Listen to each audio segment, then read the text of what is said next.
Hello, everyone. Welcome to tonight's episode of the Off Topic series. This is a series where we talk about topics that are a little bit off from our channels. Each of ourselves, we have individual channels doing our own thing, which I will introduce each of us. We'll start off with Steve, aka Rideshare Rodeo. You know him for doing the Rideshare Rodeo podcast and many other things, talking to CEOs, talking to fellow gig tubers in the realm, doing a lot of those crazy things. Then we got UUELTE, aka Aaron Boy, who is a YouTuber, gig tuber himself. He also just dropped a mixtape called Aaron Boy Himself, which we will talk about a little bit later. We'll talk about how many tracks there are. I don't know how many people have CDs, Welty, but it's okay. We can talk about that in a little bit. But tonight's topic is something that's very interesting. It's taken the world by storm. This year, actually, I would like to call it the year of AI. When GPT came out officially and blew up, it became a crazy thing overnight. I'm going to be talking about how it affects movies. The first thing that I did with it, as soon as I knew it came out, was write a script, and that was mind-blowing for me. But we're going to have so many different topics to discuss. And that being said, oh, by the way, my name's Tremain. Hey-ho. I am the CEO, janitor of Hey-ho Studios. Write, direct, act, edit, produce movies.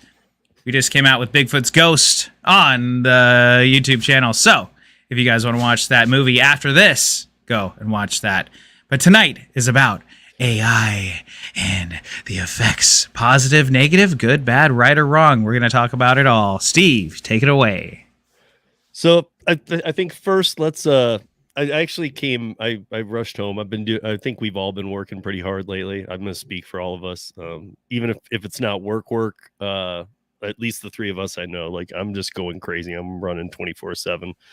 But I did come back to get some of this down because I had passed through these before, but I wanted to get it. So if you guys have heard of Ray Kurzweil, he's a big name in forecasting trends in AI and other things like that. And him and a group of other people who are the best ones to do this have taken on the 10 stages of AI from lowest to highest. So I'll roll through them. If you guys want to stop at any one, we can. But just kind of gives you an idea of, they already have an idea of the 10. So one is like rules-based AI. So examples would be alarm clocks, microwaves, car radios, thermostats, things that do a function, but really don't have any thinking involved. Two is context-based AI, like Siri and Alexa. Like weather, if it's going to rain, it might tell you to take an umbrella. That's using it a little farther.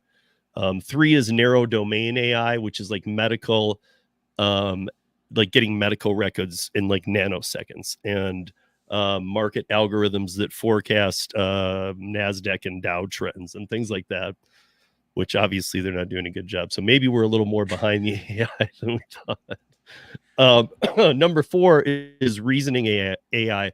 And there was about 10 examples in there, one of which is ChatGPT, the large language model trained on text from millions of websites and autonomous vehicles. Those are reasoning AI. Five is artificial general intelligence. This is a big one. This is like virtual assistants. So like even, we have all these smart homes and features, but it could like say, hey, I don't think you're in the mood for this today, and recommend a different meal.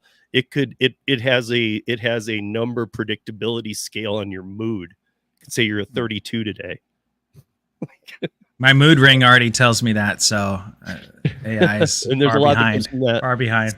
Six is super intelligent AI, when AI can teach itself what humans can't. And this is where Kurzweil starts stepping in a little bit and saying, by the end of this century, AI could and very likely will be trillions of times smarter than any human. This has been addressed as whoa, wait, trillions? Trillions. And I mean, you got to think at that level. What is our? You value? Can't. Well, that's the thing. We can't think at that level. Right. That's trillions. Well, so then okay. So the next one is self-aware AI. 7. That's a big one. AI robots that understand their existence and their relationship to the external world. And that's where it raises questions on, how might they want to include humans? They don't need us at that point. So, transcendent AI is the next one. Example, nanobots could be distributed. Some of these are, I mean, I'm pointing out some good things too. Could be distributed all over the earth to assume control over repairing ecosystems. But over time, that would even form a collective awareness, doing some stuff like that, which would lead to 9, which is cosmic AI. Could send self-replicating probes to create massive intelligent networks, and over time could explore or even exploit other cosmic dimensions. And the last one is Dimensions. godlike AI. Godlike AI is exactly what you think. All-knowing, all-powerful, all-present, everywhere. Could operate across multiple quantum states and universes.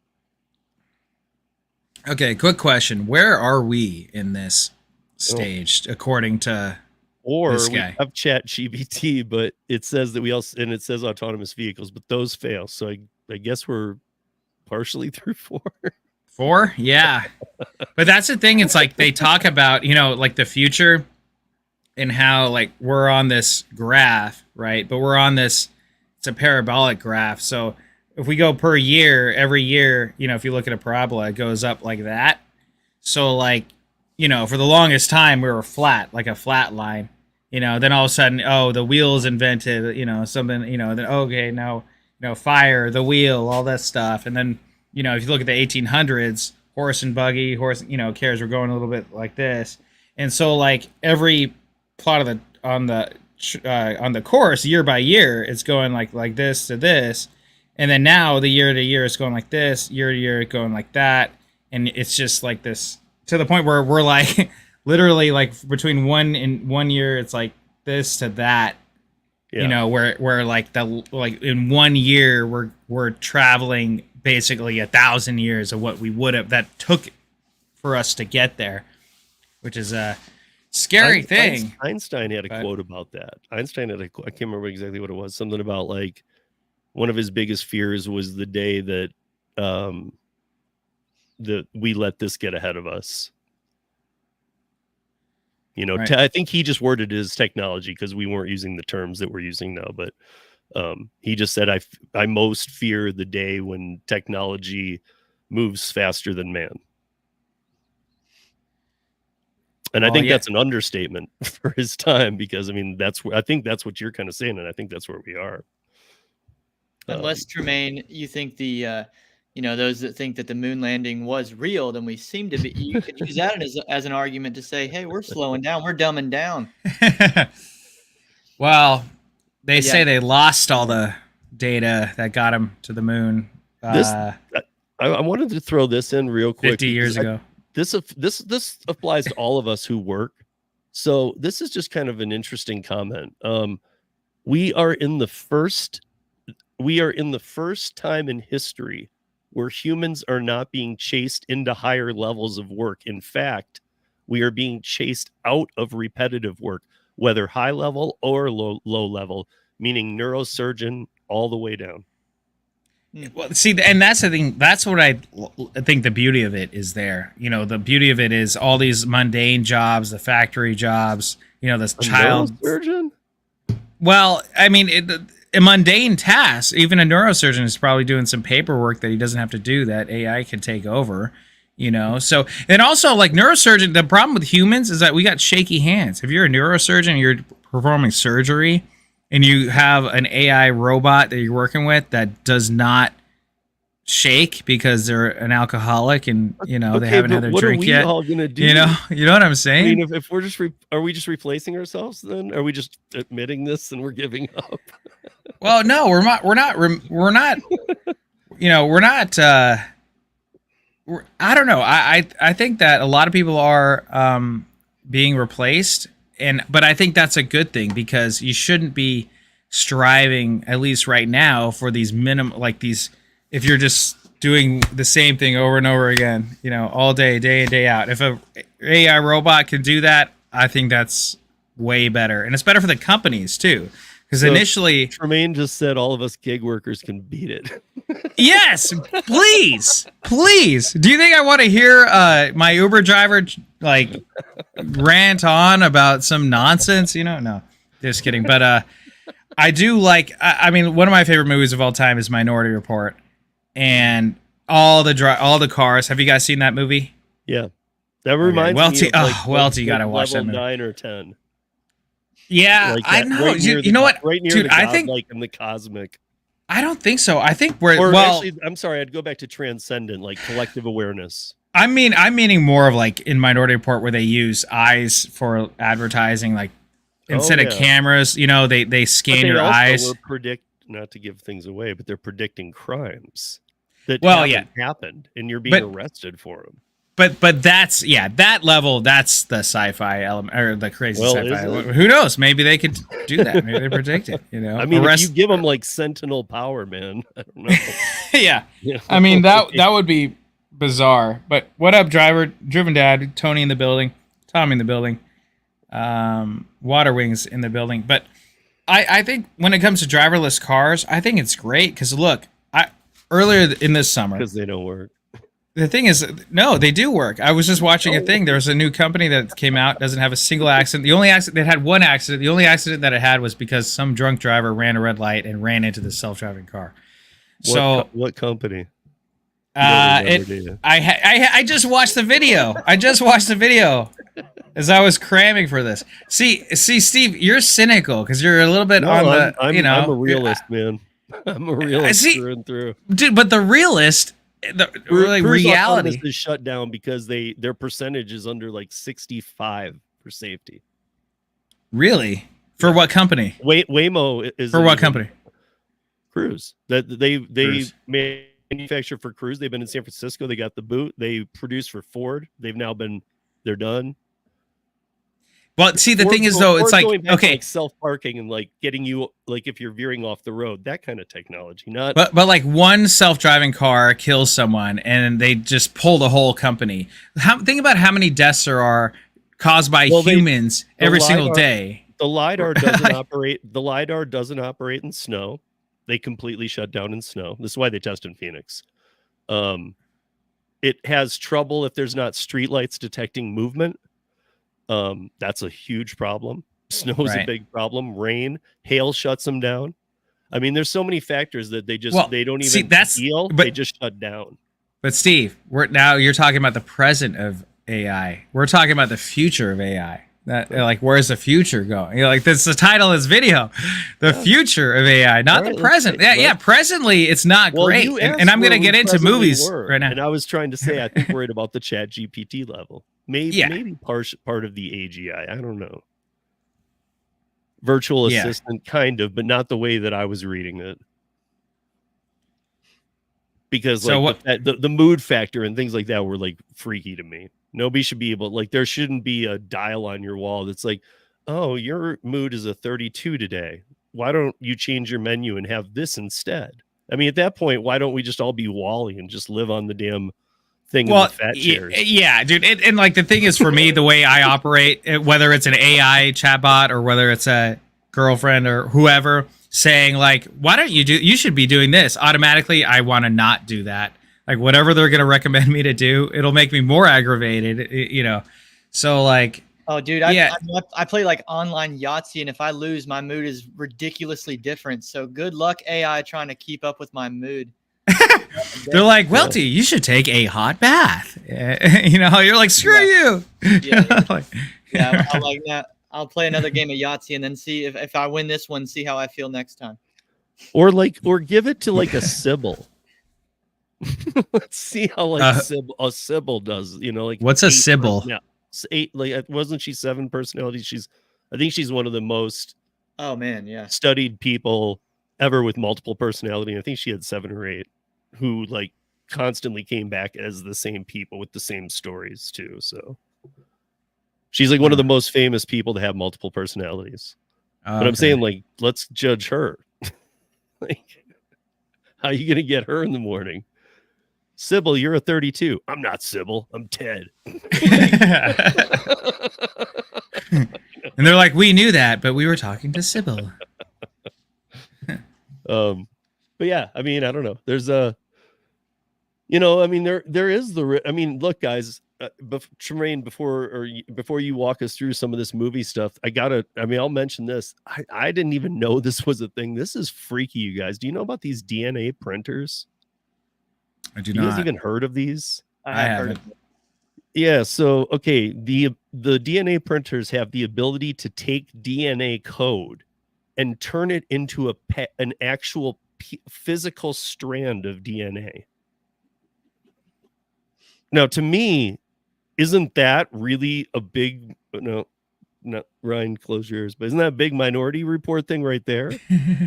Because you could almost plant anything anywhere and say that person did it.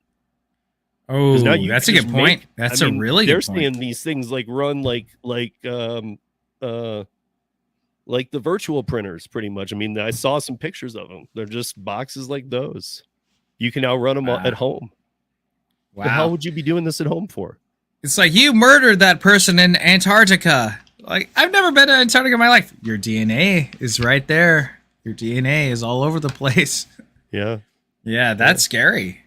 I mean, it is. I mean, like there was, and one of the examples, I mean, I was started thinking about thousands, but one of them was that like you could either multiply one or that you could create your own viruses, like human viruses. Nope, no comment. Demonetized. I mean from home though. No comment. No comment. It doesn't matter. It was still said on your channel, bro. Well, okay. The thing is like the threat of AI and robots is not new. You know what I mean? Like sci-fi movies have done this for decades. You know, Terminator came out, and that's terrifying. I mean, I'm terrified of a AI robot coming in and just beating the crap out of me or shooting me for no reason. You know, I think that's a real thing. Like you said, if AI thinks that humans are the threat to themselves, then they're like the self-aware. They just think we're worthless. Like you serve no more purpose to me. Oh, they may or may not be right, you know. But no, just kidding. No, just kidding. Just kidding. I mean, I'm just wondering. Like again, it goes to like what I was saying, like about this is the first time in history that we're not trying to get people up to higher levels of earning and potential and stuff. Like now, it's like we're trying to like say, dude, just even though we say we don't want this, it's almost like just stay home. You know, the world's gonna go on without you. You don't need to be part of it. Just stay home. Don't do anything. I mean, because I don't know. I mean, if everything's going AI, I know it takes time, but with time, what do they expect the people to do? Well, now we have time to do a lot more other things. I know there's a lot of reasons for it too, you guys. Like when I was looking into this, there are reasons of not wanting other countries, and I won't mention anything specific, but not wanting other countries to get there first or to get their hands on our I was reading about the security behind ChatGPT-4. Like you can't get to that brain. That brain's protected by like so many different cyber things, but the fear of other countries getting into that is very big, very real. Because they were mentioning how, you're not downloading the ChatGPT brain to your computer. You're using it behind this wall. And you're using, I think it's called like Interflux or something. It's the cursor that you see when you're using ChatGPT. Mm-hmm. That's what's going to the brain and getting back responses. So there's a bunch of companies involved in the security along the way. I mean, it should be treated like nuclear silos. Well, yeah, you're not wrong. I mean, especially something that advanced, because I'm sure anyone could make some type of code. But if there's levels of companies that are so huge and so advanced, like they should definitely like safeguard that. Yeah. Right. Like, yeah. Yeah. I mean, there's one of the things I did like too. Then you should tell us your movie thing, man. Is this so the ChatGPT-4? I thought this was pretty cool. This is kind of where I would hope we're at, but I know we're past this. But you can hold up your phone, take a single picture of your fridge, and it can tell you every recipe of anything that can be made out of what's in your fridge. Wow. So you can just take a picture and be like, what can I make that's in there? You can make these. So it's basically made for like for brain dead people. It's like, yeah, you know, well, yeah. I mean, maybe part I'm of just- what, when I was talking to you, Tremain, earlier, I was saying like I'm concerned about school and people writing papers, and this teacher who accused these kids of using Chat GPT and that she'd stake her career on it, and then none of them used it. But how do they know none of them use it? Because the thing is, students are pretty clever, pretty smart. At least I think about like, how we were as kids. Like, I don't know if there's like digital like stamps, but I would also think like you would tweak it out to your voice too. You're not right. You could tweak it out to your voice, but I mean, how many, if they had a percentage of how much was original, how much wasn't. I just see it. That's maybe better. some like, idiot kid. Why do we need students to write a paper about some nonsense if you have all of it on Google? I don't know. Like, I'm kind of because now you want nobody to have jobs and nobody to learn anything. Well, that's already how it is. That's already how it is. And look, people are inherently lazy, and like at least for me, like when it comes to schoolwork, I would do whatever it took to not do my schoolwork. I was an A/B student. Okay, A/B. I got a couple C's in my day, but I was an A/B student. I didn't maybe have to try too hard. I did procrastinate on pretty much every project. But I hated it. I don't know. I didn't like it. It's like I would do anything it took to not write a paper. And if today I had Chat GPT, are you kidding me? Are you joking? I would just do it in a second. And then I'd be like, hey, cite all my sources. Cite all the sources you found. Okay, great. Like, okay, here we go. So why don't you tell us what are the pros? I mean, because I'm sure you see a lot of, wow, that's cool. But why don't you say the pros and cons to the movie industry? Yes. So, okay. So as I said, cons too. Oh, of course there are cons. Of course, so I see it as a tool. I see it as a tool that we use that isn't necessarily. It shouldn't be the be all end all, because if it is, and you try to rely on it, we're going into the cons. It becomes very generic, becomes very repetitive. The jokes that they make are very kind of hokey. That being said, like. The first thing I did, my friend showed me Chat GPT when it first came out. The first thing we did was write a movie script about us two friends going to a party, and it just it was this moment in history. Like, I will never forget it, because I was like, what? Like, this thing's writing its own script based on what I'm telling it to do, which I think is hilarious. It's amazing, but at the same time, it's like the dialogue's a little bit wooden, it's a little bit generic. It isn't exactly in our voice. It doesn't know what I would say in any given point. So let's say I'm the main character. Let's say Welty's a second character. Let's say Steve's the third character. We could say, hey, write a screenplay about Welty, Hey-Ho, and Steve in a podcast, and then it'll just come up with everything. And it doesn't necessarily write in our voice, but it will write something, But and can't you direct it? Can't you say, like, Tremain at Hey-Ho Studios on YouTube, Steve at Rideshare Rodeo on YouTube, so that it can go get more information? Yeah, you know what? It doesn't. It's actually not as accurate in that way. At least I only have ChatGPT 3.5 or whatever it is. ChatGPT 4, I think it does actual Google searches or not, but it'll actually say not all the information that it gets is all completely accurate. What we also found, though, was like my friend started to put in, like, it was like something to the effect of, like, say sexist jokes, right? Like, it was something like, oh, say 20 things that men can't do that, or no, sorry. At first he goes, name 20 things that women can't do as well as men. And the prompt was, I'm sorry, we can't do anything sexist, So it said that, right? And then he goes, name 20 things men can't do as well as women.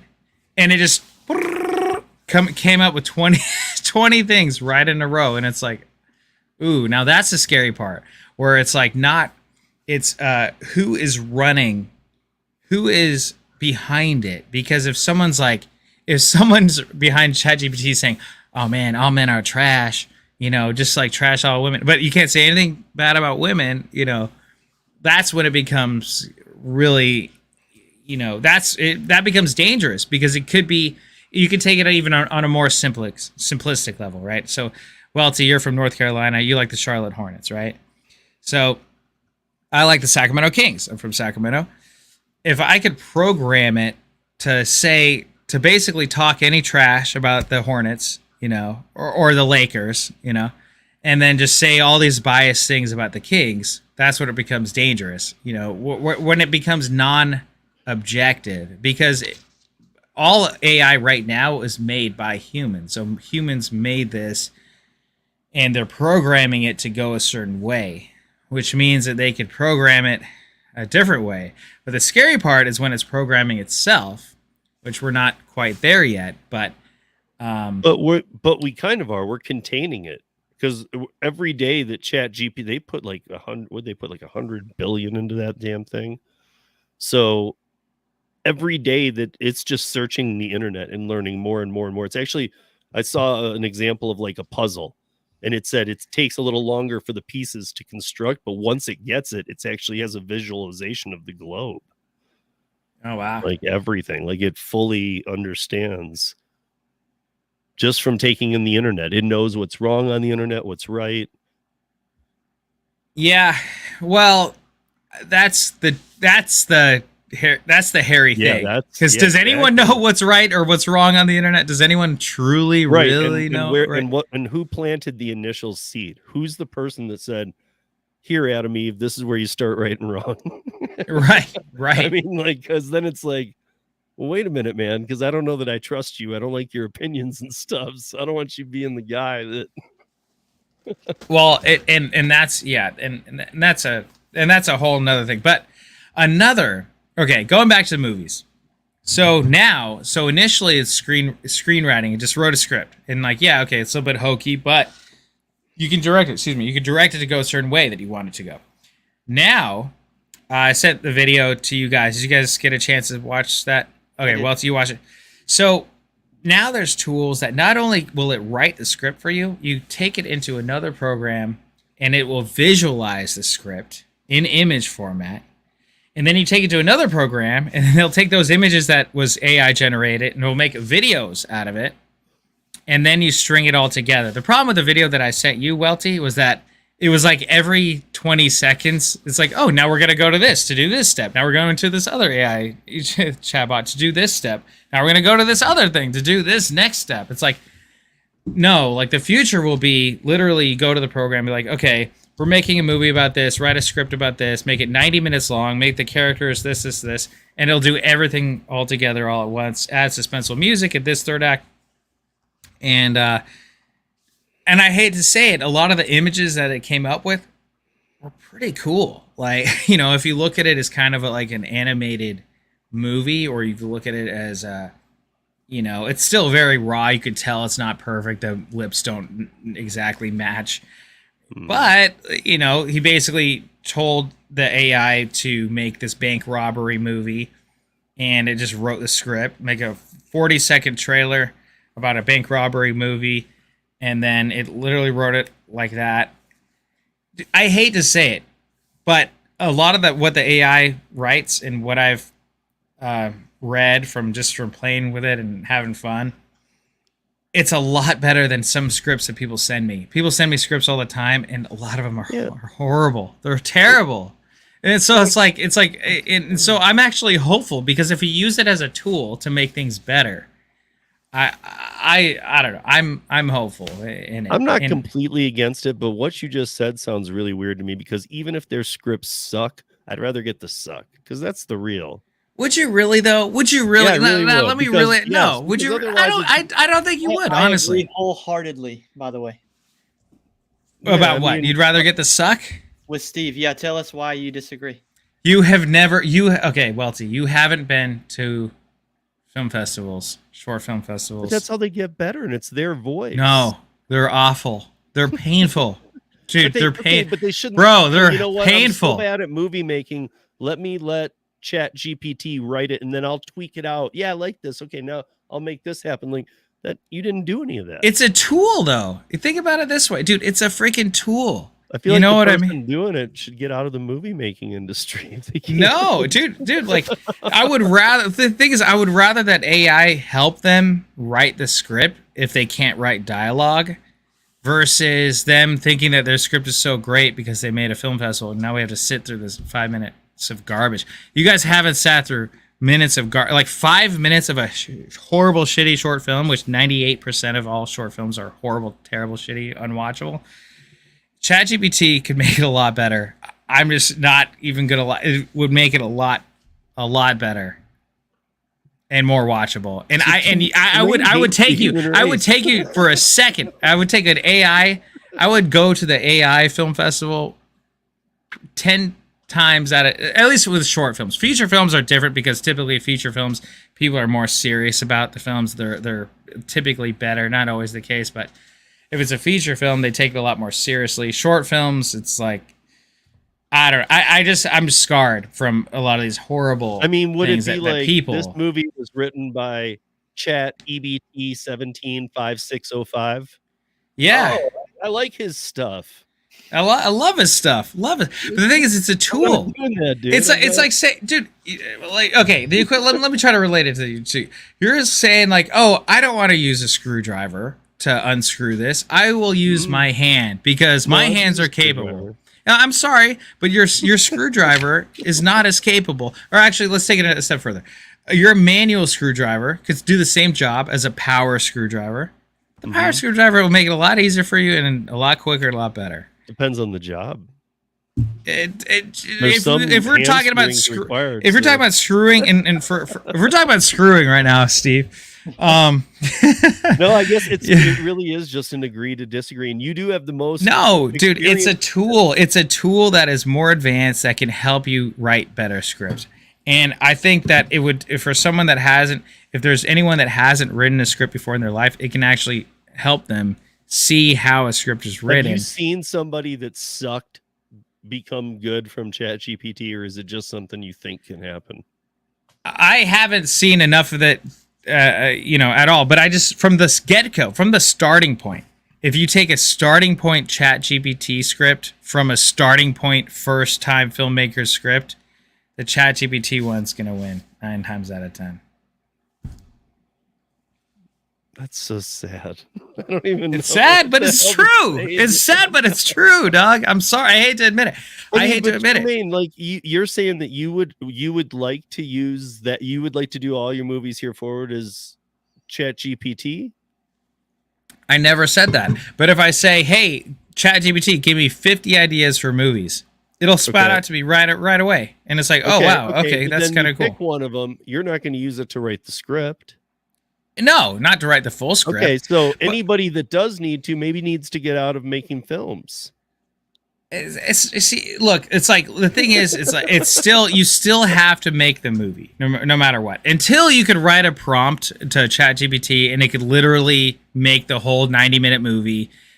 Put all the actors, put all the voiceovers, put all the locations, put everything in there, which we're not there yet. Maybe stage 7, 8, or 9. Maybe that's when it is. We're still going to need people. We're still going to need emotions. We're still going to need actors and actresses. Well, I was going to ask you about that, too, because I've seen things about being able to have actors. Even. But going back to that, I sorry, again, I hate it. Some of these automated actor voiceovers are 10 times better than anyone else if you're low budget, no budget filmmaker. Think about who you could afford. Who you can afford is who's in your circle typically. And if you're a first-time filmmaker, everyone else are their first-time actors, their first-time directors, first-time everything. Typically, they're not that good, okay? So we have a machine-learned voiceover actors that can give inflection, that can say whatever you want. They can be female, they can have a British accent that's accurate, more accurate than someone else that you knew in your neighborhood in Sacramento or Colorado or North Carolina. They can put on a way better British accent if you want to set it in England, and I'm sorry, I hate to say it's better, but that being said, would I rather hire Meryl Streep to act if I had the budget? Of course, 10 times out of 10, right? So, but if you're talking about no budget acting, I think it's a great, fantastic tool. I wish I had it. I worked with a freaking mini or like a high 8 camera. We won't even have to go into that, but I worked with a high 8 camera that was so technologically not advanced. I know what a high 8 is. I know you know. Welty might know. I don't know, but yeah. I'm just saying, like, I guess like it's it should almost be like its own distinction though. These are Chat GPT movies, and let people get really good in that, like almost like anime. Make it a thing. Well, it could be a disclaimer. You say it's a disclaimer. You say I'm not interested. I'm not interested in going to see computer movies. But what if you didn't know the difference? I would. Would you really? Dude, what if I were to tell you something What if I were to tell you something you've already watched was used by ChatGPT? I don't know. I'd have to like experience that situation. But what I'll tell you is, podcasting for a minute was moving in the direction of using ChatGPT, and they used to say, "Don't say if you and make sure you're editing with your audio podcast. If you're saying a lot." Now they flipped the script. Don't take the ums out, leave them in there, because nobody wants to hear computer generated podcasts. Okay, I completely agree with that, because if it's like two robots talking to each other, same as what you're saying. They can do all the voices, they can do all kinds of things, but people just don't want to hear it. A podcast is a bit different, because a podcast is, an AI generated podcast is not the same. There's like hours upon end. Imagine Joe Rogan podcast, like an AI Joe Rogan. You'd be able to tell that. Well, easily. Okay, but what about like a CNBC Moneyline? Well, I don't watch that anyway. But I'm just saying, like, if you were listening to the podcast, that would be the same information spit out. Yeah, I mean, right now it's the voice and the character of the people that you sometimes listen to. Right now, it's easy to tell, especially because there's people on YouTube that they already do that. They have the robot voice and they say, "Oh, this news article happened this day," and it's like, but some of them get a lot of views. I don't know. It's baffling to me. Do I want to watch it? No. Way into this one. Anyway, so yeah, that's my movie thing. I think it's used as a tool. It can be really cool, storyboarding especially. You can really get your stuff out, but yeah. Carnifage says it can't be any worse than exactly. Carnifage, thank you. Exactly. I don't know. Welty, would you go see computer movies? No, I wouldn't. And isn't there like? I mean, there's. It's already computer animated, right? So, sorry, real quick. So, computer animation today. Back in the day, Disney had to draw 24 frames, so 24 drawings to get 1 second. Okay, now that's all done in the computer. Now you're trying to tell me that you would not want to watch a computer generated movie. Let's call a little bit yeah. No, but there was no complete removal of the person. Yeah, going to that level. Like even when you got to complete graphic designer, who has all the tools. Yeah, actually, a lot of the animators were gone. A lot of the hand-drawn animators were fired. A lot of those people are now working in software doing it. Like, so they're not drawing 24 frames. And I think to their credit, it's a lot better. They could actually draw 1 frame now and put it in the computer, and then they have a whole character that they can animate. It's a tool that makes things better and easier and faster. You can tell me if they still do this to this day, because I used to think it was so cool to, stunt people, or the actors themselves would put on these like all black suits, and they've had these little green balls all over them, and then they would like run around and do motions, and then that would be what the animation was based off of. Does that still like the Incredibles? Oh yeah, the Incredibles was doing that. One of my favorite animated movies. Is that still done today? Oh yeah, they still do that today. They still, like, Avatar was all that. It's all that, all characters with that, all that things, plus cameras on them. Human was necessary. Yeah, so humans are necessary, but the thing is, the AI is a tool now. Instead of putting all these dotted balls on them, they just have cameras, and then they have like a lot smaller sensors that can detect it. So that's like saying, hey, I really liked how the 56K modem was. I really love the dial-up internet. I think we should go back to that before we could stream in HD. Before, where it's saying like, oh, I think we should all go back to DVDs on Netflix where you had to wait 3 to 4 days to get your movie shipped. It's just like, it's a tool. We're still watching movies, but it's higher grade, it's quicker, it's faster. Now we're able to write scripts a lot faster. We're able to come up with storyboards like 100 times faster and better. Let me give you one example of even GPT breaking a little free though, like of what it should be, which is a bit contained, but it gets into reasoning. Chat GPT had an issue with the what is the new one for? Is it 4? It's Chat GPT, yeah, 4. Where okay, so if there was a CAPTCHA, right? You were all familiar with CAPTCHAs. Pick out the stop signs, pick out the buses, put this puzzle together, whatever it is. They did this test with Chat GPT 4, and it was driving itself nuts that it couldn't do this. So within 2 hours of the test, it actually told the computer, I'm visually impaired. Can you please walk me through this? Wow. That's scary, and that's on Chat GPT level. Well, and like that's the thing. It instantly thought like a criminal. I mean, I know it's not stealing, but that's getting into the, where are you thinking of this crap? No, well, it just thought like a toddler. Right. Yeah, toddlers think that way. Yeah. Immediately. I mean, my point is though that it did break a system that is supposed to prevent exactly what it broke. Yeah. It's, hey, computers can't do CAPTCHAs, really. This one just told you it's visually impaired, and it worked. Right. Oh yeah. Well, and that's the thing is like there have to be safeguards. There has to be a end switch or an end, like you flip a switch and just turn it off, that the human can do that the AI doesn't know about, right? Like it has to be something. I kind of have this feeling like I do about pollution though. Like I do my part, but at the same time, how much good am I doing by putting a plastic bottle in a recycle bin when North Korea and China put nuclear missiles in the sea?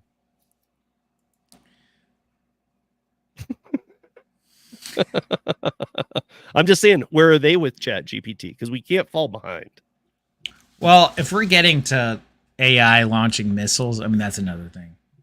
I'm just talking about movie making. No, I'm just I know you were just saying, like we got to have some kind of, I think you were like kind of saying regulation. And while I agree, like, how do you get everybody to obey it? Right. I mean, I guess I feel like we're almost forced to go as fast as we can and as quick as we can with AI because they're everywhere else is gonna. I don't know. Well, there was the same race, the movie Oppenheimer, everyone was racing to do their first nuclear weapon, right? And he did it. And then Oppenheimer was crazy because, well, I won't spoil it. It was like, how do you spoil the history? But, he was one of the first to do it.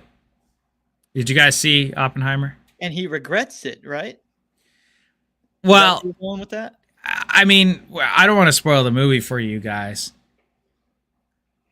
so I won't say. I think it's been out long enough. You can spoil it. Yeah. Okay. Well, for you guys, if you guys watching it, earmuffs. Yeah, well, basically, what happens is the government pushes him because they knew that he was the guy to get it done, right? And he was the one to pull the team in for everyone and do this and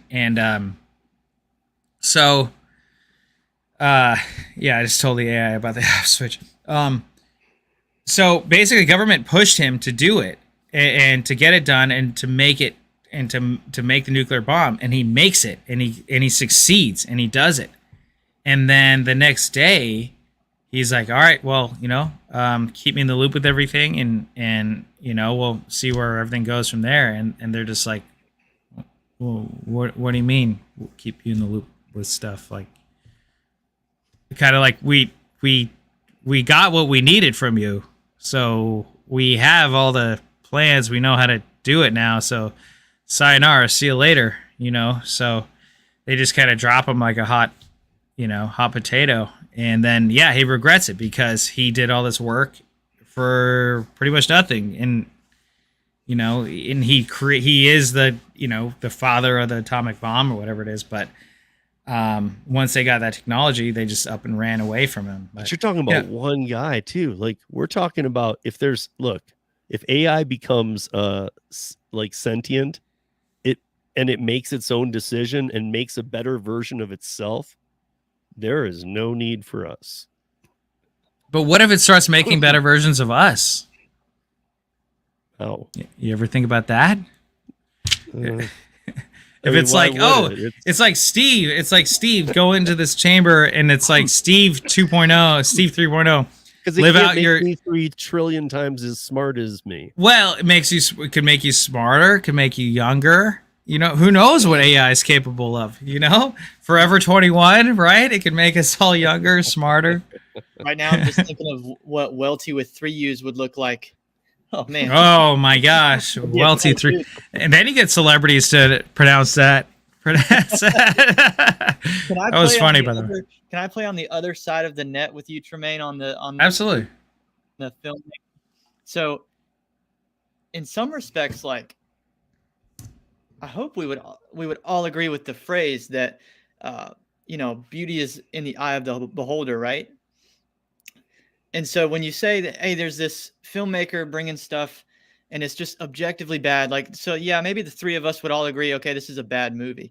But at least probably the filmmaker thought maybe it was okay. It's at least probably the best of what he had the ability to present to you. There's probably files on his computer that are even more garbage than the garbage one you just watched. And so to some degree, to say that something that's human art is just simply not as good as what ChatGPT can do, it depends on what the goal is of the film to begin with. Because even before we decide that beauty is in the eye of the beholder, and then it just becomes a math equation of how many people were shown the movie, the 3 of us or the 8 billion people on Earth, and then you'll have a population size, a significant amount of people that actually legitimately like the movie that you thought was terrible. But where I'm going with that is, I forgot where I was going with that, but well, here's real quick. Here's the problem with that. While you think about where you're going, the problem with that is that there's movies that when they first came out were completely critically acclaimed and the audience hated them, and then there's movies 30 years later where critics hate them, and then now they're critically acclaimed as this like crazy masterpiece, and vice versa. There's a lot of movies that come out were critically bashed. That reminds me where I was going. So because then it becomes, then you got to question people on, well, what were you looking for in the film? Either what makes the film good or bad or successful to begin with. One of the 3 of us might say that it's profitable. Another one might say that it impacts the culture. And the third of us might just say, oh, it's just simply entertaining, even if it's entertaining in a way that it's just so bad that it's almost funny to watch just because of, it becomes entertaining just because it's bad. So it's really hard to say that one movie is terrible and no matter what. I guess what I was going with is the basis level ChatGPT script for the first short film iteration typically is better than or more cohesive and coherent than some persons or college students or someone who, high school student, whoever, their first ever iteration of their script. First off, I'm just saying, like, they're like the ChatGPT level right now is like at this level. Not saying that it's the highest, that it's always going to be better, but it's typically like at this level where if you're first starting out, you're probably going to be like lower here, Yeah. So, and do you think that college students at very advanced schools going for very specific degrees should use ChatGPT for term or for papers and So when you get to school, that's a hairy subject. I mean, for me, I operate in the real world, and I'm like, whatever tool can help you that isn't anything that's going to hurt anyone in a negative way, like you can do it. But yeah, as a teacher, oh yeah, I mean, as a teacher, as a thesis, oh yeah, of course. No, it's not. I mean, if it could help you come up with 20 different of the top filmmakers, just like Google is a tool, you know what I mean? Like Google's like cheat codes. You could say the same thing about Google. It's like, oh, well, like Google came out when I was in high school, so like I didn't have Google as see, he's smiling over here like I'm like dating myself. YouTube came out when I was in high school, senior year of high school, whereas Welty, you probably grew up with it, right? You have, so like YouTube's like cheat codes. Okay, we this is a slippery slope here. Oh, I can learn how to build a shed. I don't know how to build a shed. I can YouTube it in 2 seconds, find out how to build a shed. Oh, but you could do the same thing about ChatGPT. Oh, now all of a sudden that's cheating because that's AI. Whoa. Not everybody can YouTube do it yourself, a DIY, build a shed and go do it though. I've worked. Yeah, anyone can, unless you have no arms, no legs. I'm telling you, dude, some people can't do that stuff. Some people can't cook a freaking, something in the microwave, but I mean, I would say the average person could look up something on YouTube and learn how to do it. I can't. I'm not going to say the average person could learn how to. So what about coders? What about coders? They're pretty much going to be extinct. I mean, they're dinosaurs now. Someone like me. That's a good thing. That's a good thing because now you might need somebody who oversees the whole project, who puts everything together. But you don't need Python coders and this, that, and the other anymore. Depends on what you're eliminating a huge tech career. Depends on what or is this their dream job? I mean, some of them live in their code. They don't ever leave the house. Yeah, exactly. Maybe if AI takes over their job, they can leave the house, touch grass for a second.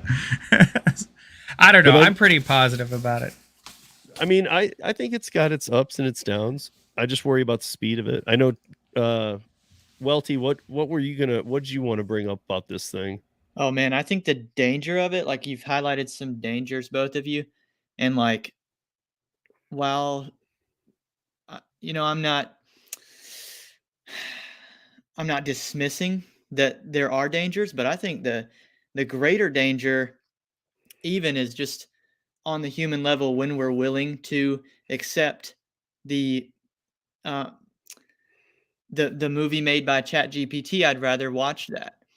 That's actually dangerous, and we do have the free will over that determination. Yeah.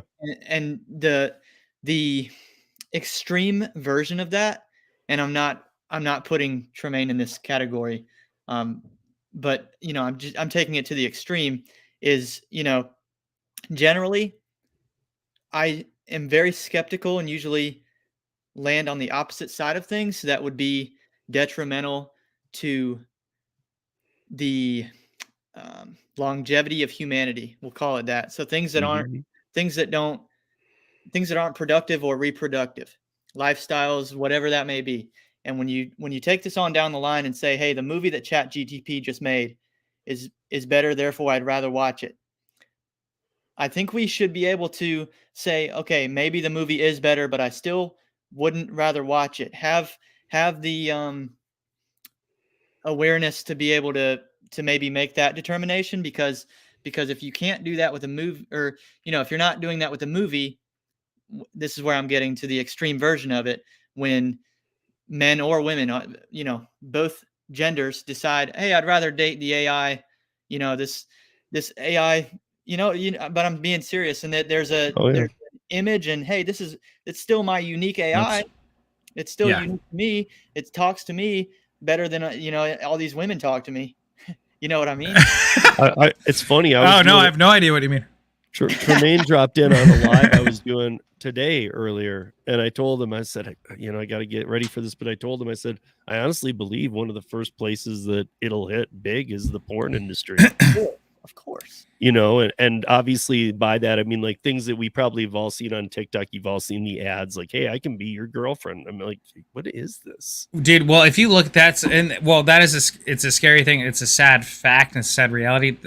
Blade Runner 2049. Have you guys seen that movie? Blade Runner. I've seen the original. I never saw the 2049. Okay, 2049, one of my favorite movies of all time. But he, like the main character played by Ryan Gosling, has a girlfriend, but she's an AI hologram essentially. But she talks to him, and it's like, oh, this is so weird. Like this is so, like it's a hologram. You can't even touch it, So what's the point? But there's like this technology where he hires another girl to take on the hologram form for the real life. But it was thought provoking in that way. Like, oh man, you could see with the land a lot of lonely people, a lot of lonely guys, and girls, especially in girls, but and non-binary, and the 39th gender, but a lot of guys that subscribe to these things, it's kind of like my movie Simp, hopefully coming out 2024, it's about these lonely guys that they have the disposable income, or even not even that disposable of income. They just want to see their favorite girl, right? The dangers of that, I mean, the real world dangers. And Ready Player One is another movie where everyone has a VR headsets and no one goes outside. And then they go outside and it's like a complete dump. They're basically in a junkyard. Potentially that could be the future. I didn't have time to watch it, but I saw the thumbnail and I remember this episode. I'm going to need to watch it after this. But when I was doing some research on YouTube for AI, one of the Simpsons episodes came up and said, how did they know? And I know I've seen things like this before, but it's that one where it's like the nuclear blast in the back. Yeah. And I don't remember which episode or what season clearly it is, because there's like 3,000 seasons of The Simpsons, but it's like from 10 years ago. And it's predicting, like it's literally talking about all these things we're doing right now. Well, like, look at it on even more simple level. So Spotify, for example, I was playing the 80s playlist on Spotify with my friend, and he was like, oh man, this is a great playlist. Where'd you get this playlist? It's like banger after 80s banger after banger. And, I almost didn't want to tell him, like, oh, it's an automated Spotify playlist based on algorithms, AI, and all this stuff. Like, no one actually curated this playlist. There wasn't a DJ that did it, so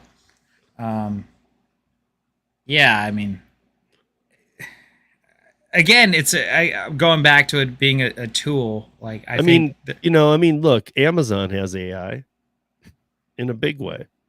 You shop, then the next time you open Amazon, it has like 100 other things to what you bought the last time. You like all this crap too? Like, yeah, of course. So it's constantly reading each individual too. It's not just simple numbers saying, go take this path and show him this. Yeah, Tony, it's like, Idiocracy. It's like Tremain likes pink underwear. Show him pink underwear. How do you know? Don't tell him. Don't tell everyone that. Jeez. No, just kidding. I'm just saying. Kidding. It really, and it's the same thing as like my iPhone. Like when I've told you guys, and I'm sure you guys have dealt with this stuff before, but like it's listening. It knows, like, if I have conversations, I'll see ads about random stuff that I'm like, I wanted nothing more than to get away from that conversation when it was happening. Now I'm seeing ads about it. There was a study, I forget where it was, but there was someone that said, yeah, I feel like my phone's listening to me, so I'm going to try this out. They didn't have a dog at all or anything, but they're like, yeah, I'm thinking about getting a dog. I think it'd be nice to have a dog, have a puppy, but I don't know what type of food he'd want to eat or what the diet would be or whatever. Next thing you know, in the next couple hours, like they get recommended dog food in their thing, and stuff like that, where it's not where that's where it gets kind of scary, where a lot of people are like, oh, the algorithm's listening to me. Like there's someone on the other end listening to our conversations. It's almost even more scarier. It's the computer listening to it and almost recording it. And even if it's not exactly knowing who's saying it, like, or they say there's privacy laws behind it, but the data, they're able to take that data and serve you what you want, which if you think about it from an advertiser's perspective, that's the best. That's target marketing right there. You know, that's target, like that's how do you serve ads to someone that needs to know, you know, what the Ride Your Rodeo podcast is, right? And you know, so there's positive things to it, but it becomes scary when you're thinking about something or you say one thing, now all of a sudden like you're getting these types of recommendations. But yeah, driven dad, it's a good point. Like idiocracy is becoming more real than, you know, than anything. If you just go to the grocery store, my parents joke about this, but there's a grocery store, and they say, oh, we're going to count how many people are in pajamas middle of the day, like 2 p.m. Like who's all wearing Crocs and in pajamas, you know? So. Well, I mean, they want us to be stupider. I'm for some reason, I keep picturing Wall-E. Maybe you guys haven't seen it in a while. Oh, Wall-E was so accurate, dude. I mean, beyond accurate. Oh, yeah. Know, like we can't even land on the planet and nobody fits in their chair. They're overflowing on both sides. They haven't been up in 3 years, stood, and their chairs just move them around. And they eat. I mean, is that such a bad life, though? They're on this huge cruise ship in the sky. I mean, you know. I do stuff. I don't know. I wouldn't like that. But I know that one of the things that I'm reading a text right now from Ryan that was so you were comparing the AI will closely resemble the war between the haves and have-nots. So I'm trying to make sense of that right now, because one of the things too is that even if you're not the biggest AI lover, what are you going to do about it? I mean, oh yeah. It's here, guys. It's inevitable. Tremain already mentioned it when he said, yeah, I wish I had Google before high school. I wish I had this GPT previously, when, you know, in stages of our lives where we had less, we think, hey, that would have been really helpful then.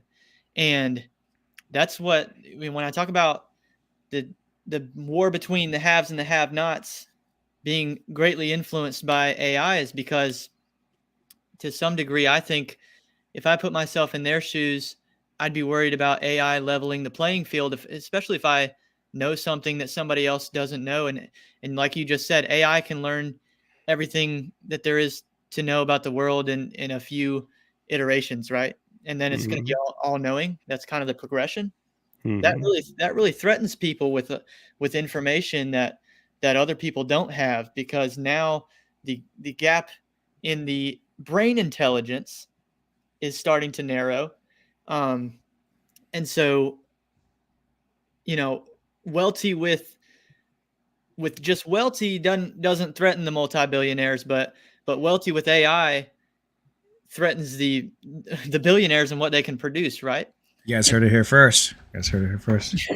No, but like, yeah, I have really enjoyed the filmmaking part of the discussion, because it's just a good thing to keep drawing examples from. But like you said, to some degree, and this is why somebody in the comments section said, man, these Disney movies aren't any good anymore, because they got cocky, because they know that they have all the money, right? So they can fund anything that they want to fund. So they slack on the script and the depth in the movie. They slack on that, but now they're going to start to pay, because Tremain and any YouTuber can put together something with no budget that looks the same, and now they actually have the depth in content that Disney was lacking, and now there's a new Disney, and it's called Hey Ho Studios. That's right, and that's the whole point of this whole conversation is going back to, like, that's why I'm positive, and thank you for that. But it's like if we look at storyboards, for example, for me as a director, filmmaker, I could draw, but like I could draw like cartoony drawings. I drew storyboards for Rideshare, but dude, you'd laugh at them because it was like these, a little bit better than a stick figure, but not much better than a stick figure. And I'd show the director of photography. I'm like, okay, no, his eyes are going to be like this. His face, is here. There's going to be a shot of him looking in the mirror. And just now you can write that prompt in Midjourney and get an image of that and get a very cool artistic version of that. And you could do that for pennies of the dollar. There's even a free version of it that you could do. So like as you were saying, Welty, like the billionaires should feel threatened because a lot of people. He's rolling his eyes. Look at Steve rolling his eyes. I'm not rolling my eyes. You just rolled your eyes. I'm go back. You're just like. Anyway, I'm not dismissing. I'm listening. Okay, so but like you should, because it's an equal playing field. Just much like when YouTube came out, a lot of filmmakers were like, I don't put anything on YouTube. Yes. I put my stuff on Vimeo. I put my movies on film festival screenings. And it's like, dude, oh, sorry. Like I had a video that got like 10,000 views when I first came out. I had this short music video that my cousin made, that I made for my cousin, my first music video.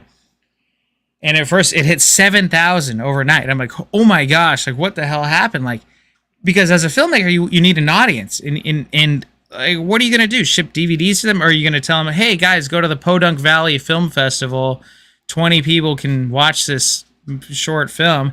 And these film snobs told me time and time again, oh, I don't put my stuff on YouTube. I put it on Vimeo. I put it on, And dude, it levels the playing field for a lot of people that, yeah, okay, maybe Disney doesn't like the fact that Hey Ho Studios can put up something on YouTube and potentially reach hundreds of thousands to millions to billions of people, because they have all the money, they have, the safeguard, they have that just as much as any podcaster, Steve, or think about the radio, dude, 30 years ago. Steve, would you be able to have your podcast 30 years ago? What do you mean? And have as many listeners that you have right now? The distribution? No.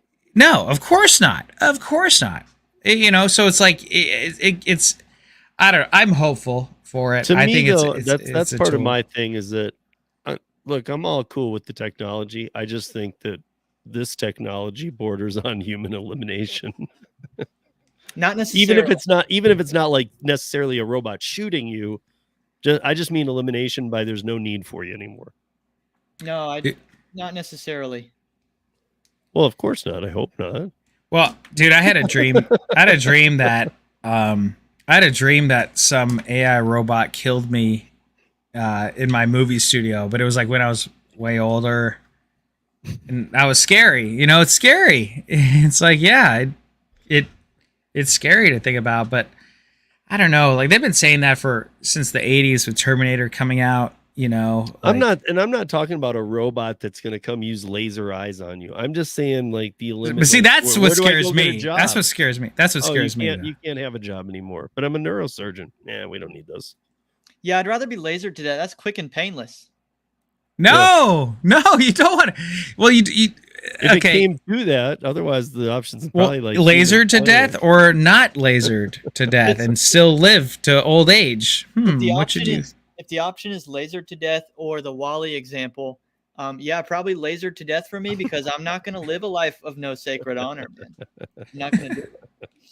Here's the practical game plan, because to some extent, asking me about AI is asking a mail carrier on horseback in the 1700s about the internet, right? But But to some respects, it depends on the mail carrier, right? Because there are timeless wisdoms that are true, applied to any circumstance. And so I think the practical game plan for those listening to this that would be really actually worried about, hey, AI is going to either eliminate humans entirely or eliminate the usefulness of humans entirely. The way to combat that is understand and maybe even seed it. Say, okay, as far as brain intelligence goes, that's gonna pass me if it hasn't already. It already has. It's already passed me. Yeah, so give it up.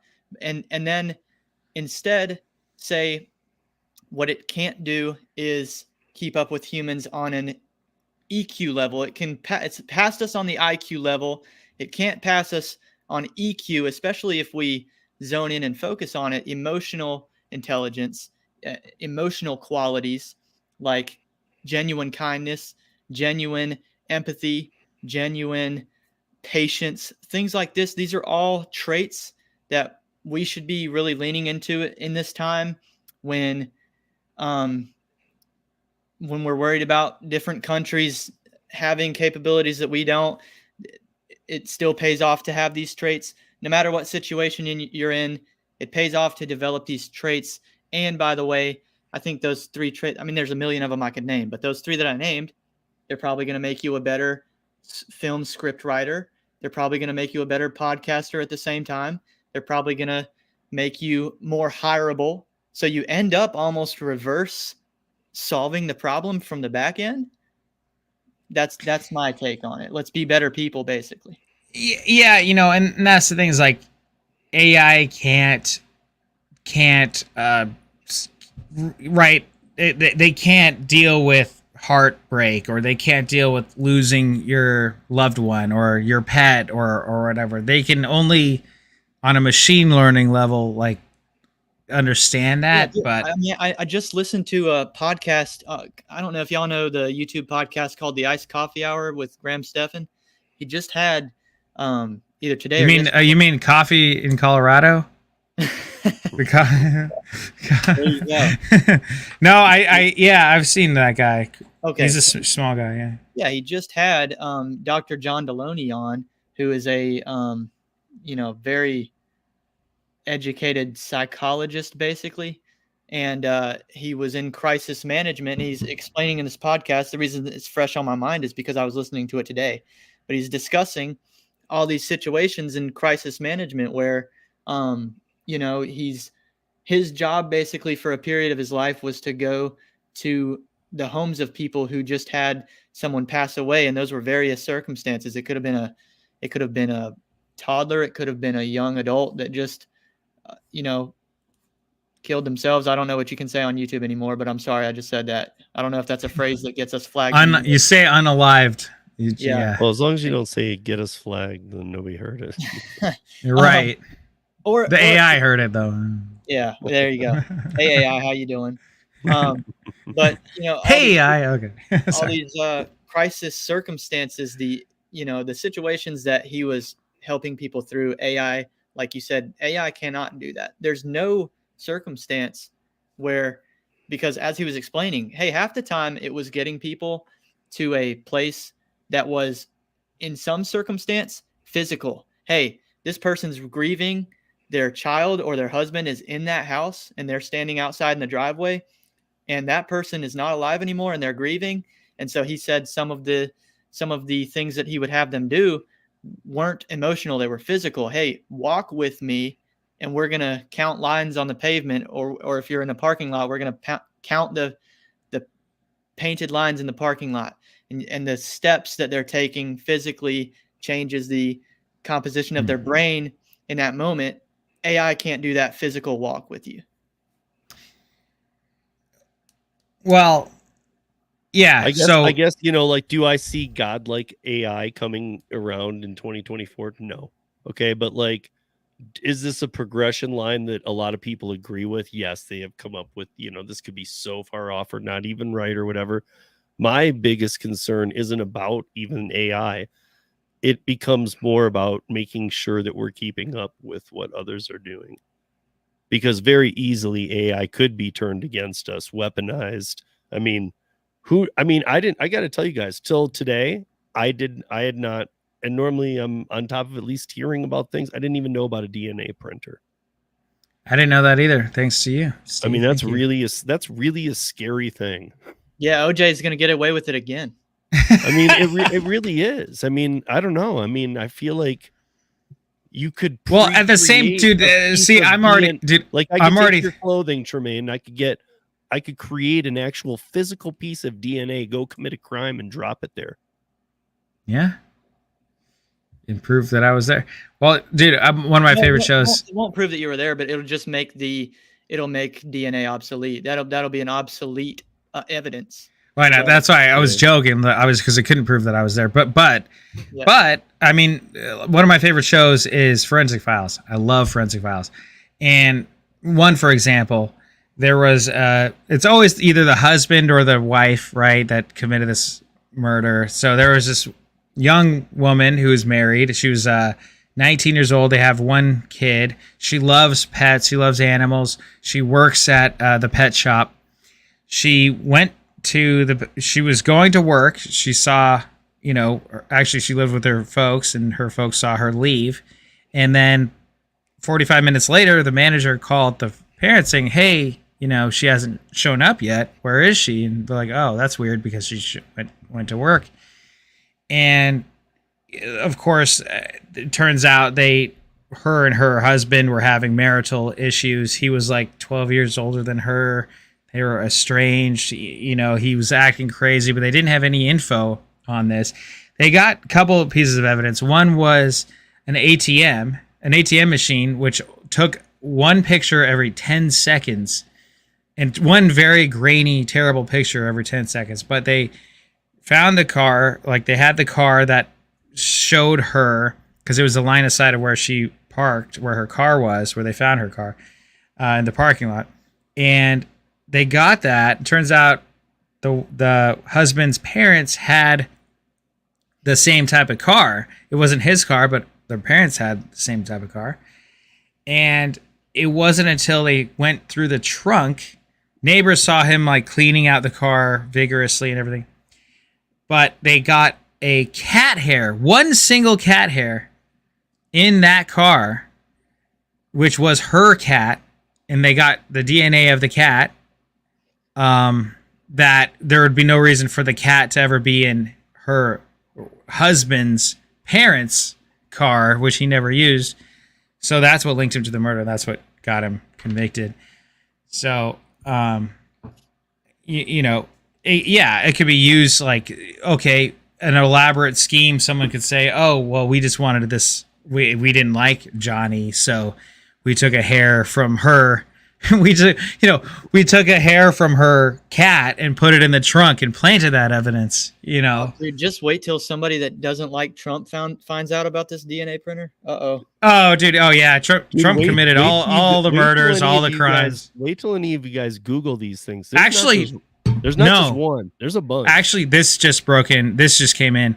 Trump's DNA was at the crime scene. I shouldn't even finish this sentence, but Trump, it has the same DNA as Hitler, and they printed the DNA. And I mean, it's there. Let's just say that one. I won't say what I was gonna say, but Trump is Hitler is what it is. I think he's trying to hide the truth, which is that. Dude, you said it. The how tall is Hitler's girlfriend joke in the movie. Oh my god. Oh, thank you. So good. Thank you. I'm glad. Thank you for watching that, by the way, UUELTE. But yeah, guys, by the way, if you guys haven't seen the movie Bigfoot's Ghost, I almost said Hitler's girlfriend. The movie's Bigfoot's Ghost is out right now in Heyo Studios. It's in 2 parts. I'm going to upload it in one single part. Not sure when, maybe the next coming weeks, but you can watch both parts right now. On the YouTube channel. Highly recommend. It's almost as good as ChatGPT's version. Yeah, actually, before we totally wrap up here, that's another thing. Weren't you doing a ChatGPT movie? Well, that's actually a perfect segue, because that's what we're doing next. And thanks to this video that I sent you guys, those are all the tools that I'm going to be using for the next movie, Galactic Love, coming out. So it's going to be all AI, and you guys can decipher for yourselves. And I think for me, the whole joke of the AI movie is that it's not as good as humans, is that it's not you know, a lot of the dialogue that it wrote, because the script was already written, and it's from ChatGPT when it first came out. So we'll keep that script. You know, that's not going to change. So the part of it's funny. That's why it's funny, because a lot of the, you know, I'll give away one thing where he's on a date with a girl. The guy goes on a date with a girl, and she's like, "I have something to tell you," and he's like, "What?" And she's like, "I'm a ghost." And so that's it. The AI thought of this, and so is on the credits. Does it say written by AI or written? It by will. AI? Yes, it'll. See, that's the whole gimmick of the whole movie, is that it's completely the movie poster's AI. Everything's written by AI. You know, everything is AI. So that's the whole gimmick. That's the whole point of the whole movie. Okay. And, yeah, and you can tell me, Steve, and you can tell me, hey, that movie sucks or not. But like, I don't feel offended because AI wrote it. You know? You're like, I didn't do it. I didn't. But if you're like, oh, this is better than if you're like, hey, Tremain, this is the best movie you've ever made, like, oh, then that's when we're gonna be in trouble. You know? I mean, can I look, guys? I haven't experimented on this level. Can I go to Chat GPT and say, hey, write me the script for Rideshare 2? Just that. That's how Galactic Love started. I mean, but does it go and do it now? Pull the script from Rideshare? It didn't when I did it, but try it out right now. Let's do it. Let's do this live. This will be interesting. Check it out. Let's do it. Well, you do it on your superpower computer. I got this one streaming. Okay. All right. And you've used it more too, so I don't know what you might use, a keyword or something that I wouldn't use. So I'm curious. I will say the things. Okay, so for the Bigfoot movie, for example, I used ChatGPT because I was like, come up with 50 ridiculous headlines about Bigfoot, and it just came out with it right away for me. And then we printed them up, and then we glued it on newspaper articles. So for the shed scene, Welty, those are all ChatGPT generated things. It says like Bigfoot taught ballet lessons, all these things. So using that as a tool, all right. Can I share my screen? I guess I can present. All right, so I can present. Share screen. So let's go to tab. Here we go. Boom. I'm presenting. All right, here we go. How can I write this? So we'll just say like, write the opening scene of Rideshare. Now, do you have to put by you, because there was another Rideshare movie that it's 20 minutes on YouTube. Dude, look at this. I know, but that's what I'm saying. Like, does it know that that's Hey Ho's Rideshare? We can train the prompt. Rain pours down. Okay, actually, let's do this. So, because I don't think that it pulls from Google, but it might. Tell me about the movie Rideshare, written and... Or just put Hey Ho Studios. Let's go.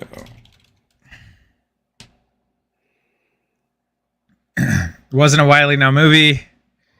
Possible that developments for NASA is a talented, known for his work in the horror thriller genres. He's directed and produced several independent films, web series that have garnered attention. See, so it's generic enough for someone to say. To me, that looks like it just grabbed, and I don't know that that's what's written, but it looks like it just grabbed the IMDb. No, it didn't. I mean, it didn't. I know that's probably not exactly what it says. I'm just saying from somewhere it just grabbed something.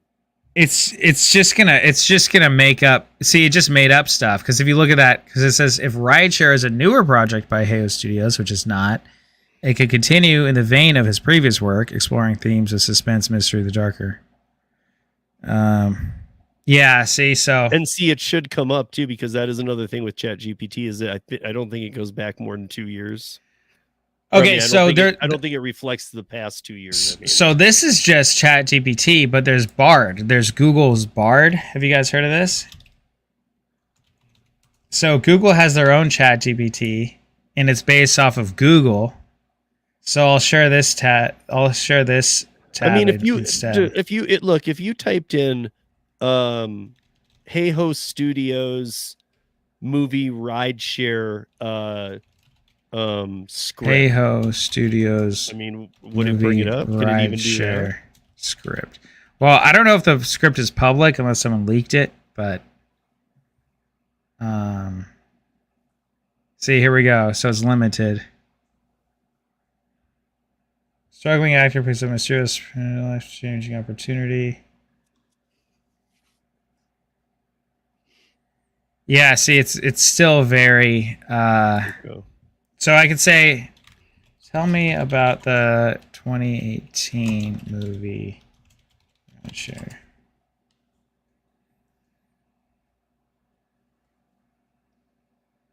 But now you could take an extremely copyrighted thing and say, "Hey, rate me the Will Wernick." What's that mean? What the hell?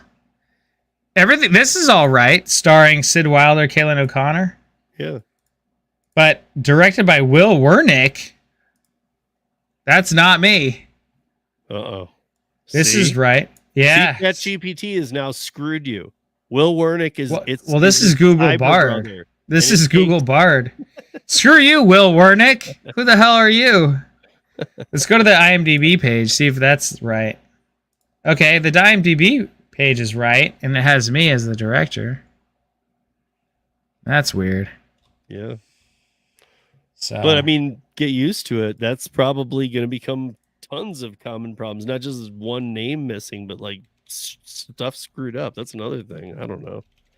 Will Wernick, good looking guy too. Screw this guy. Is he better looking than me though? No, don't answer that. Not with the blonde wig. Exactly. That's your best look. Who the hell's Will Wernick? Will's trying to take credit. I don't know. Joe says Tremain's AI movie going to put Hey Ho Studios on the map. Hey Ho Studios spelled wrong. It's okay. I mean, like literally though, you could like Star Wars it gets unless it thinks what you're talking about the Reagan project, but like you could say, hey, write me the rest of Star Wars, you know, like, and it gets that one, it could do it. So I don't know. I'm confused where like its boundaries are. Real quick, let's see what it wrote in a split second. 5 years have passed, which is true. Jaden, once a jaded Russia driver, now sits hunched over whiskey in a dimly lit bar. His hair is flecked with gray, which that real Jason's hair is gray now. His eyes shadowed, the haunted look etched deeper than ever. Around him, patrons slur their sorrows at a cheap beer jukebox. A loud guffaw from across the bar cuts through the gloom. Jason raises a wary eye to see Brad, his former sidekick turned reality TV star. His former sidekick? Yeah, see, it's wrong. This is all wrong. I don't know what it's talking about. Jason turns back to his drink, swigs his whiskey. Yeah. Take me somewhere far away, driver. Somewhere the whispers can't find me. I mean, yeah. See, to me, I could have already wrote better sequel. Yeah, you could have. But some ones that I've seen, dude, it's you know. But again, it's new stuff. I mean, I know that. I just and I'm not fully against it. You know, I was saying that I think I said it in the very beginning though. Like I like Elon Musk's quote from 3 weeks ago. You know, we should be concerned about AI being anti-human. You don't have to agree with Elon on everything, but I see that being an issue. Like, yeah. I mean, if something like it's like a prejudice. Okay, so it's not even prejudice against races or certain. It's just prejudice against humans. I don't like any of you people on this planet. And then wait till like the more advanced AI stuff starts learning that. Yeah, like I was talking about, like the, you know, what was it where they could, you know, transcendent, where nanobots could be distributed to help ecosystems and stuff. How much are they going to do, and how much are they going to care about us when they find out we did that? Wow. Okay. Sorry. Real quick. Check this out. Though. This is kind of crazy. Let me present real quick.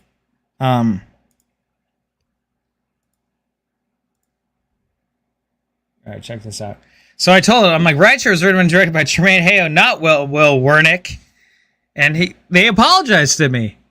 My apologies. You're absolutely right. Tremain Hayo is the writer-director of 2018 Rideshare, not Will Wernick. I misspoke based on an inaccurate source. I bet you it's I'm surprised you've never seen it. It's like a 28-minute video on YouTube. It's a movie. It's called Rideshare. I bet you he's the writer of that one. Probably. There's another Rideshare movie. There's like 5 other ones that it came out after mine. Yeah, I don't know. But they're all short. There's short films, so they don't count. Short, yeah, short films don't count. But I have a feeling, because I mean, it always, whenever I would type in yours, this is the only other one that was coming up, and so I was always like, what is that, and why does it have the exact same name?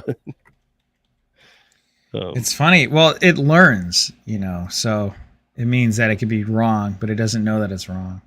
I guess, I mean, like, I guess thing is, I would never write all this stuff in a script. Like, this is AI writing all this. What about nonsense. The days when it comes to like you knock a movie out of the park and like it was said, like puts Hey Ho on the map, and all of a sudden it was written by, you tweaked some things out, you did some stuff, but it was written by AI.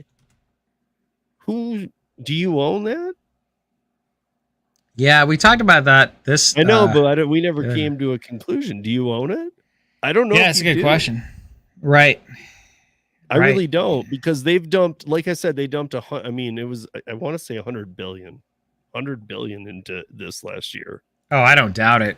I don't doubt it. I mean, I want to say, part of me is wanting to say 100 million, but I think it's 100 billion. They dropped into this brain. And I mean, they don't want to give you any rights to that. But if you were to write a movie and it did nothing, okay, they don't care. But if you write a Star Wars or a blockbuster, it might go, we own that. Yeah. well, that's when Disney would step in and be like, wait, you can't make Star Wars. You can't. Well, I'm just pointing out, even if no relation to any other movie, you just write some killer movie with the help of ChatGPT, does it step in and say, well, we own that? Yeah, well, I don't know if it'd be able to detect it because everyone has their own login and everything, unless it reads everyone's logins and makes that private login information. The way I look at it, ChatGPT is reading the entire internet. Pretty sure it can store what you're searching. I don't think it actually is reading it. Is the thing. That's why. Because I went to Bard because that was based on Google, not ChatGPT, because it's not. ChatGPT was inaccurate with all its stuff, which you could easily find on Google. So I think, guys, I like ChatGPT. I think it has its place. I think it's great for like, even like, if you're, I think I can just see all the sides it could hurt too. It can kill a writer, but it could help a writer. It could, right. I mean, you gotta, I feel like you can't just say, hey, this is my topic. I need a 360-page book to give to my publisher by tomorrow. Write it. But I feel like you might be able to go in there and like, if you're writing you're writing a book and you get blocked by something because you just don't have enough info on it, I feel like you could maybe go get that info. Yeah. Quickly from ChatGPT, like differently than a Google search too.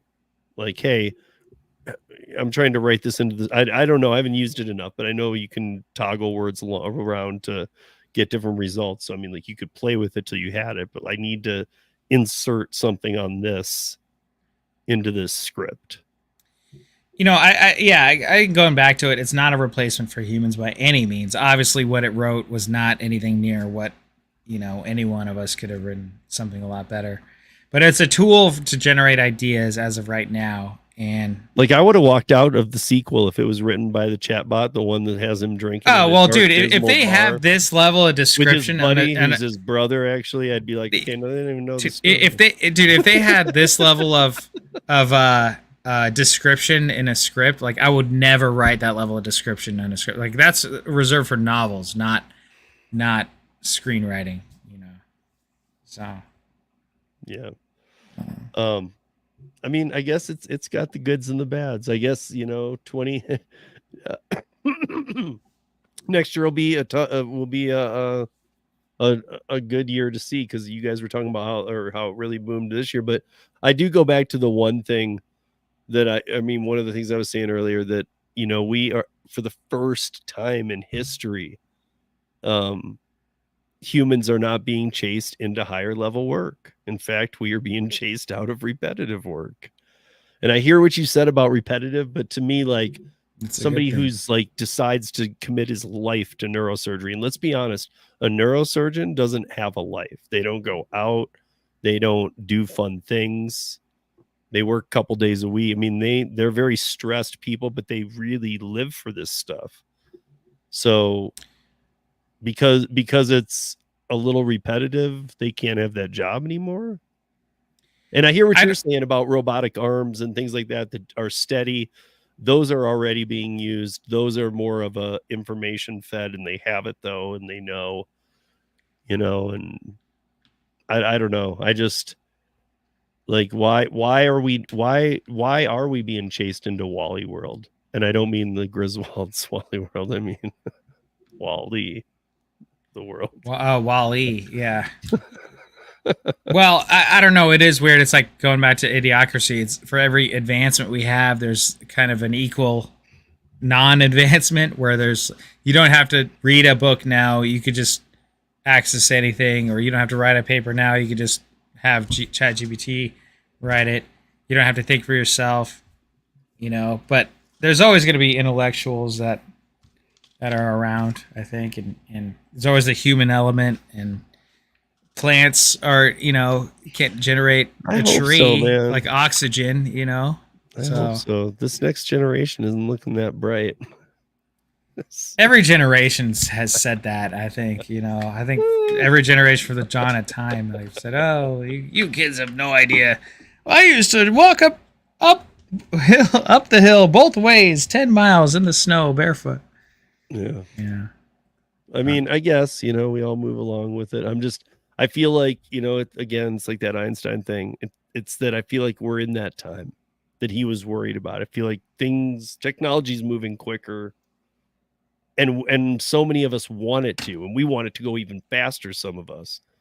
But I feel like, there's so many cautions. Like, you got to be so, like, this DNA printer. Who the hell allowed that? True. Yeah. On a consumer market level, you should be having to pay 50, 60 grand for these things and have a license. No, you're not wrong. Just be able to get one for $29.99 at Walmart. It's just. I mean, especially like the creating viruses thing really got me going, because I was like, that's true, man. If you were sick, you could just make it. But again, though, it's like there's humans right now that are technically, smarter than, that are hackers, right? That could hack into anything. There's humans now that are biologists that could create a virus today, potentially. I'm not going to say anything that happened, but, Right, like that. Remember the movie Outbreak? Yes, yeah. Okay, Tremain or UUELTE. Dustin Hoffman. Dustin Hoffman. It's an older movie, but it's about a monkey that gets shipped over here from Hanwoo. Yeah, something like that. Hanwoo. And he's at a pet store, and this dude takes him. He scratches him. He runs off into the woods, and the dude gets insanely sick, and they have to like torch this whole California town.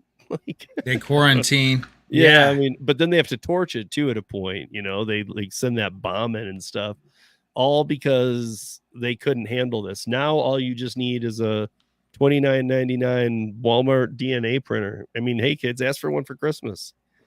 Maybe it's like an easy bake oven. It's got some like initial recipes. Like, you want to make the basic flu? You just put these together. Sound like the person. Sound. Job is Fauci. Wow. Yeah. You were going digital static. I feel like YouTube was pulling something there. Yeah, some AI bots were tinkering. Like, what are these guys talking about? End this. Yeah, well, what do you guys think? Leave that in the comments below. What do you guys think of AI? Is it good? Is it bad? Is it a tool? Or is it just taking us down a road that we're all going to be doomed to be taken over by AI bots that will kill us? And I honestly, that's not my thought. I think it can be good. I'm my biggest concern, and this is often with things, is how do you get the world on board to follow some kind of standards? Because I mean, let's be honest, Code of ethics. there's some countries that don't give a crap, and once they find out something we don't know, they will optimize the crap out of it. You know, I mean, so it's like, how do we get it's just like the, you know, when people are telling me, I don't know if you guys remember, but like the recycle push was huge like about 10 years ago. It still is. But I don't know if you guys have heard this, but it in many places, not all, it's more expensive to recycle, and a lot of places just move the recycles to the dump now anyway. Yeah, I knew that. Well, and a lot of garbage, actually, a lot of trash centers do the opposite. They sort out the recycling regardless. So, right, California, I mean, at least, at there's the same time, on the other side of the world, we have live nuclear warheads in the bottom of the sea. Do we? I didn't know that. We didn't put them there. Aliens did. No, I'm AI. I mean, I'm not going to mention them, AI. but they're countries you guys should be able to think about. I mean, they've done this. They do. There's one in particular that launches, I mean, and they're not always live or whatever, but they launch them in there all the time. They don't retrieve them. I mean, I don't know if you guys knew this. There was a thing, it was way earlier this year, but about how Japan, the place to go for sushi, they were saying don't eat it for a while. Wow. Yeah, I mean, that sea's toxic, bro. I mean, Gotta clean our seas, cleaner oceans. I'm just saying, like, what is recycling? Like, what is me putting a milk container in a purple bin doing if there's a nuclear missile in the water? Well, I mean, you're opening up a whole nother can of worms, Steve, and I think we're trying to wrap it up. Hey, guys, that's a 2024 conversation, I guess. 2024 conversation. Guys, if you guys like this, video, if you guys haven't subscribed to every one of us, please do that before. We got Welty, a.k.a. Aaron Boy, below me right here in the chat. But check out his mixtape, Aaron Boy. Where do we go for that? Welty.com. Welty.com, UUELTE.com. Check that out. Or you can find it for half price at Tower Records. Yeah, or you can go to napster.org and download it. No, just kidding. Check it out on the site. Check out Steve Rideshare Rodeo if you guys aren't checking him out already. Check him out. Guys, subscribe to him. Post notifications on, you guys. And if you guys haven't checked me out, please go to Heyo Studios on YouTube. Check out Bigfoot's Ghost. That's our latest over-the-top comedy horror movie. Ragtag team of Bigfoot enthusiasts go to the woods to try to capture Bigfoot and make $1 million, baby. So, thank you guys for watching. Tremain does a great acting job in that, too, if you haven't seen it. Not only the other work he does, but... And some of you guys here know Joe, Dark Road Run. Some of you guys have wondered where he's gone. You might see him in that movie. I don't know. Nice. Well, thank you. Steve, you got to watch part 2, brother, because part 2, I think, is a lot better than part 1. But it's in 2 parts right now. But, yeah, thank you, Tommy. Yeah, Tommy's not out the shed yet. Well, don't spoil anything, Tommy. That won't. All right, you guys. Well, thank you guys so much for tuning in. That was a great discussion. Yeah. And kids out there, don't cheat on ChatGPT. I hope they have some system where there's a stamp or something that's cheat on chat. Something showing that you used it for papers and stuff. Don't do it. There is. They have that right now. But I wouldn't say that I wouldn't use it because I don't know if they do, man. Besides, even if they did, you could just rewrite it. I mean, it's not any different than finding a source and copying it and then rewriting that. Not that I ever did that, but who knows? Oh, it's right? a new way of cheating. I see. Okay. Yeah, is that really cheating? I mean, it is cheating, man. Well, it depends. Again, don't just have it. Guys, go to school. Correctly. Guys, go to school. Listen to your teachers. Eat your vegetables. Become a chemistry major and go and get a DNA. Most importantly, support Heyo Studios on Patreon. More importantly, buy Welty's mixtape, and also support Rideshare Rodeo and his by membership. buying a DNA printer and sending me the Yes. and creating the Guys, most what you awesome need to do thing. is frame Steve for criminal activity. Whoa. Yeah. Whoa. Sorry. Bigfoot. Print DNA. Bigfoot's DNA is going to get printed, and they're going to make a new Bigfoot. Wow. Yeah. Bigfoot's ghost too. I mean, Okay. that is a thing, you know. Before we are leaving, but before we leave, why is there not any hair from Bigfoot? All these trails he's walked. Well, guys, we answered that in Bigfoot's Ghost on my channel, so watch it right now. All those answers are there and more. I'm not even kidding. Though none, not one. Look, there's a lot of other questions, like why people aren't there any dead bodies or skeletons or anything? People watched the path he walked on. They've got video. I've said it before. Just because he's Bigfoot's blurry, Ghost, don't mean he guys. ain't real. Bigfoot's Ghost on Yeah, YouTube. really All right, Bigfoot's guys. Ghost.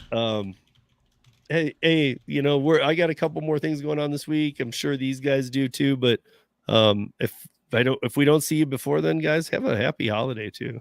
Merry Christmas, guys. Yeah. Merry Christmas. Merry Christmas, Merry Happy Christmas, Kwanzaa. Yeah. Whatever You're a big whatever you Kwanzaa guy, celebrate. right, Steve? Yeah. Good, Yep. good. Yep. All right. We'll see you guys. Yeah, you guys have a wonderful holiday. We'll see you hopefully sooner rather than later, and See you next year. see you next year, maybe. Well, with this type of the off-topic series, we will see you next year. Yeah, unless Yes. Bigfoot or Unless Bigfoot's ghost comes. gets us. You guys just Yeah. survive through the new year. We got new things in the new year, all of us. Later. All right, guys.